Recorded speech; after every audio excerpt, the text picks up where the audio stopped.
মারছে, তারপর আবার ভাত খাওয়াইছে, এরপর আবার মারছে, আবার খাওয়াইছে। এটা কোন মানে ইসে আছে? মানুষকে তো এরকম মাইরে ফেলায় না। সে যদি একটা খুনিও হইতে পারে, তাহলে তো এরকমের জীবন তো মাইরে ফেলাইতে পারে না। বলেন, ওরা প্রশাসনের কাছে দেন, কিন্তু ওরা ওরা মাইরেন না। নিতে হলে টাকা দিতে হবে 35,000। 35,000 টাকা দিয়ে ছাড়াই নেন, নাহলে আমরা ওরা ছাড়বো না, ওরা আরো মারবো। ফ্যামিলির কেউই নাই একটা মানুষের। আমার আপনার কি যদি এরকম থাকতাম, তা আমরাও একই পথের প্রতীক হইতাম। যে মা বাবা ভাই বোন কেউই নাই। মূলত 11টার দিকে আমার বাবাকে ফোন দেওয়া হয়েছে, রাত 11টার সময় ফোন দেওয়া হয়েছে, আপনি কি তোফাজ্জেলের মামা? তখন আমার আপা ধরছে যে তখন বলছে যে তোফাজ্জেল এরকমের আমরা ওরে আটকাইছি, এই হলে আছে, এখানে এখন ওকে মানে নিতে হলে টাকা দিতে হবে 35,000। 35,000 টাকা দিয়ে ছাড়াই নেন, নাহলে আমরা ওরা ছাড়বো না, ওরা আরো মারবো। তখন আমার আব্বা বললো যে আমি তো গ্রামের বাড়িতে, আমি কিভাবে করবো? তখন আমার আব্বা আমাকে ফোন দিছে যে তুমি একটু কথা বলো, তোমার জন্য নাকি এরকমের মানে উনি ওর বলে এরকমের কথাবার্তা অসম্মতি পাইছে, এই জন্য ওরে ধরছে, ওইরা ওরে মারতেছে।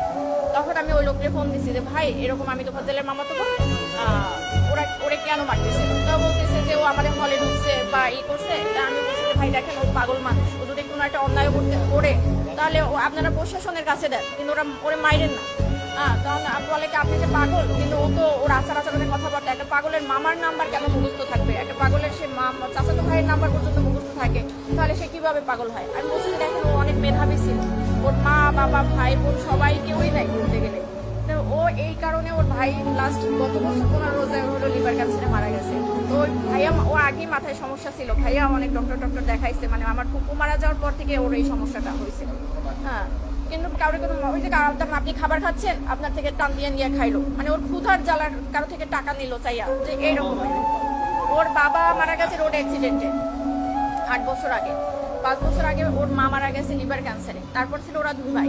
ওর ভাই হলো নাজিরপুরের থানার এসআই নাসির হোসেন। তখন উনি গত বছর মানে পহেলা রোজায় ধরা পড়ছে ক্যান্সার, উনি 15 রোজায় মারা গেছে। ওর ভাই মারা যাওয়ার পরে হলো ও একদম রাস্তার উপর পাগল হয়ে গেছিল। তারপর আমরা অনেকবার ট্রাই করছি ওরে পাবনায় নেওয়া ডক্টর দেখানোর জন্য বা করার জন্য, কিন্তু ওরে মানে ইয়ং তো, ওরে ঘইরাও বাইদাও রাখার মতো ওরকমই না। একবার শিকল ভাইকেও ছুটে গেছে, যেদিনকে আমরা সকালে পাবনায় নিয়ে যাবো। এখন কালকের এই অবস্থা। পরে হলো ওই লোক, আমি ফোন দিচ্ছি পর উনিও আমাকে সেম একই কথা বলছে, যে মানুষটা 4 বছর আগে থেকে পাগল, সে কিভাবে রাজনীতি করবে আর দলীয় বলতে কি? ও তো নিজের মানে পরনের কাপড়েও মাঝে মাঝে থাকতো না, তাহলে সে দলীয় করবে কি? মানুষকে তো এরকম মাইরে ফেলায় না। সে যদি একটা খুনিও হইতে পারে, তাহলে তো এরকমের জীবন তো মাইরে ফেলাইতে পারে না। বলেন, এটা কোন আইনে আছে আর কোথায় আছে?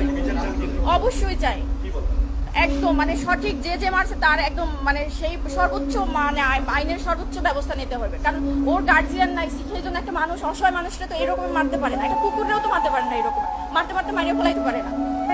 মারছে, তারপর আবার ভাত খাওয়াইছে, এরপর আবার মারছে, আবার খাওয়াইছে। তো এটা কোন মানে ইসে আছে? সে যদি কোনো একটা অন্যায় করতে পারে বা ওরা কথার অসঙ্গতি দেখায়, তো তারা সন্দেহ করছে, তাহলে তাকে থানায় দিয়ে দিত। তারে 3-4 ঘন্টা মাইরা তারপর আবার থানায় মানে একটা হসপিটালে ভর্তি করায় নাই, তাকে